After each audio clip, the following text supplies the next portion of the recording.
अस्सलाम वालेकुम dear students. दूसरा जो पॉइंट है नज़रिया पाकिस्तान के अनासिर का, वो इबादात है। इबादात जिनका ताल्लुक़ हमारे अमली काम से होता है। अकायद आपको मैं समझा चुकी हूँ। अकायद का ताल्लुक़ हमारी ईमान से होता है, जिन चीज़ों पर हम ईमान रखते हैं और फिर हम अपनी अमली इबादात के ज़रिए से उस चीज़ को ज़ाहिर करते हैं। इबादात में जो हैं, पहला तौहीद और रिसालत इस्लाम का पहला रुकन है। वो आपको पिछले टॉपिक में मैं समझा चुकी हूँ, यानी अल्लाह ताला और तमाम रसूलों पर ईमान रखना, नबी पाक सल्लल्लाहु अलैहि वसल्लम को अल्लाह का आखिरी रसूल मानना। दूसरा रुकन नमाज है। नमाज जो है वो दीन इस्लाम का बहुत अहम रुकन है। कुरान पाक में तकरीबन 700 जगह पर जो है नमाज पढ़ने की तलकीन की गई है।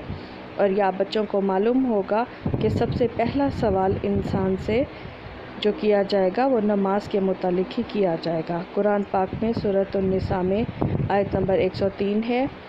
तर्जमा: बेशक नमाज का मोमिनों पर औकात मुकर्ररा में अदा करना फ़र्ज़ है, यानी 5 नमाज़ों के जो औकात मुकर्रर कर दिए गए हैं वो अदा करने ज़रूरी हैं, लाज़मी हैं।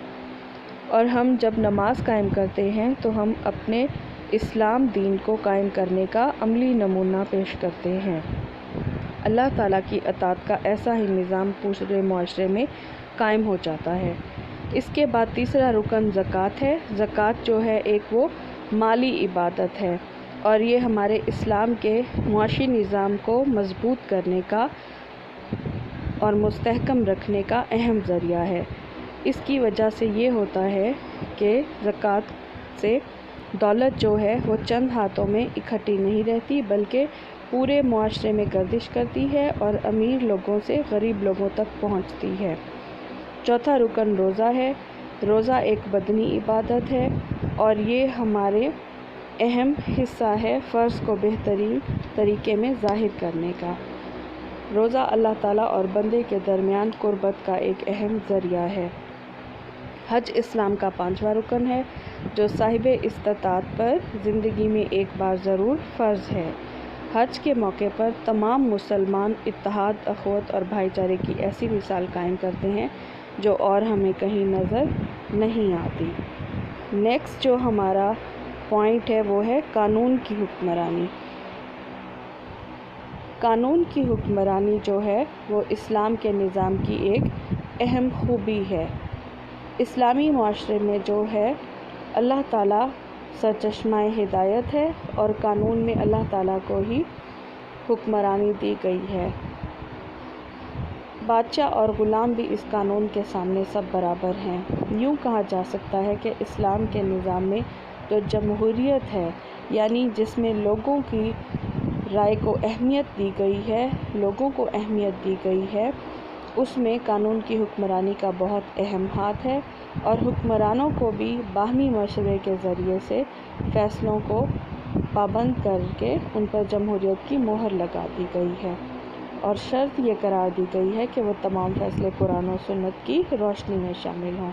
नबी पाक सल्लल्लाहु अलैहि वसल्लम ने भी अपनी ज़िंदगी में, अपनी हयात मुबारका में बहुत से अहम ग़ज़वात के मौका पर सहाबाए कराम से मशवरा हासिल किया था। नेक्स्ट हमारा पॉइंट है अख़वत और मसावात। अख़वत का मतलब होता है भाईचारा कायम करना, ठीक है। मसावात कहते हैं बराबरी को। इस्लामी मुआशरे का सबसे ख़ास पहलू ये है। इसकी मिसाल हमें मदीना मुनव्वरा में कायम की हुई नबी पाक सल्लल्लाहु अलैहि वसल्लम की इस्लामी हुकूमत से मिलती है। जब वो मदीना में इस्लामी हुकूमत कायम हुई थी तो मवाक़ात मदीना हमें हर जगह आम नज़र आई थी। अंसार भाइयों ने अपने मुहाजिरीन भाइयों की बहुत मदद की थी ताकि उन्हें माली तरीके से किसी तौर की भी कोई परेशानी शामिल ना हो। इस्लाम से पहले अगरचे वो एक दूसरे के जानी दुश्मन थे, लेकिन मुसलमान होने के बाद नबी पाक सल्लल्लाहु अलैहि वसल्लम के उसवा पर अमल करते हुए उन्होंने यतीमों, बेवाओं और नादारों के साथ बहुत अच्छा सलूक किया था, जिससे एक बहुत अच्छी मिसाल कायम हुई। नबी पाक सल्लल्लाहु अलैहि वसल्लम ने खैरात के निज़ाम को वाज़ेह किया और सूद को हराम करार दिया था, क्योंकि इससे एक मुआशरे में दूसरों के जो हैं हकूक़ वो पामाल होते हैं और लूट खसूट का एक कानून कायम होता है। جس کی گنجائش ہمارا دین نہیں دیتا۔ نیکسٹ ہم دیکھتے ہیں کہ اخوت کس بات کا درس دیتی ہے ہمیں۔ آپس میں برادرانہ تعلقات ہونے چاہیے، طاقتور کمزور پر ظلم نہ کرے کیونکہ مسلمان کا بھائی ہے، یہ نبی پاک صلی اللہ علیہ وسلم نے فرمایا ہے، اور آپ صلی اللہ علیہ وسلم نے کینہ اور حسد سے باز رہنے سے فرمایا ہے کہ ایک مسلمان دوسرے مسلمان کے متعلق دل میں کوئی بھی بات نہ رکھے، کوئی عداوت، کوئی دشمنی نہ رکھے۔ اسلامی معاشرے میں اس کو بہت اہم مقام حاصل ہے، اور علامہ اقبال نے ایک جگہ پہ شعر فرمایا، ایک ہی صف میں کھڑے ہو گئے محمود و ایاز، نہ کوئی بندہ رہا نہ بندہ نواز۔ محمود جو ہے وہ بادشاہ تھا، حکمران تھا، اور ایاز اس کا غلام تھا، لیکن اس کے ذاتی وصف اور خوبیوں کی وجہ سے محمود کے ہاں اس کو بہت اہمیت دی جاتی تھی، عزت دی جاتی تھی۔ اس سے یہ صاف ظاہر ہوتا ہے کہ امیر ہو یا غریب، بادشاہ ہو، آقا ہو یا غلام ہو، اللہ تعالیٰ کے نزدیک اور اسلامی معاشرے میں سب برابر ہیں، کیونکہ اسلام میں اونچ نیچ کا کوئی تصور نہیں ہے۔ اسلام نے ایک ایسے معاشرے کی بنیاد رکھی ہے جہاں سب برابر ہیں۔ نبی پاک صلی اللہ علیہ وسلم نے خطبہ حجۃ الوداع میں فرمایا تھا، اے لوگو، بے شک تمہارا رب ایک ہے، تمہارا باپ بھی ایک ہے۔ کسی عربی کو عجمی اور عجمی پر، کسی سیاہ کو سفید، سفید کو سیاہ پر کوئی فضیلت نہیں، صرف جو معیار ہے فضیلت کا وہ تقویٰ پر ہے۔ تقویٰ یعنی جو کتنا متقی اور پرہیزگار ہے، اللہ تعالیٰ کے ہاں وہ اتنا ہی بلند مقام رکھتا ہے، کہ اگر کسی کے اچھے اعمال ہیں تو وہ اللہ تعالیٰ کے نزدیک اچھا ہے۔ اس کی مثال ہمیں عملی طور پر مساجد میں نظر آتی ہے کہ مساجد میں ایک ہی امام کے پیچھے کھڑے ہو کر سب نماز ادا کرتے ہیں۔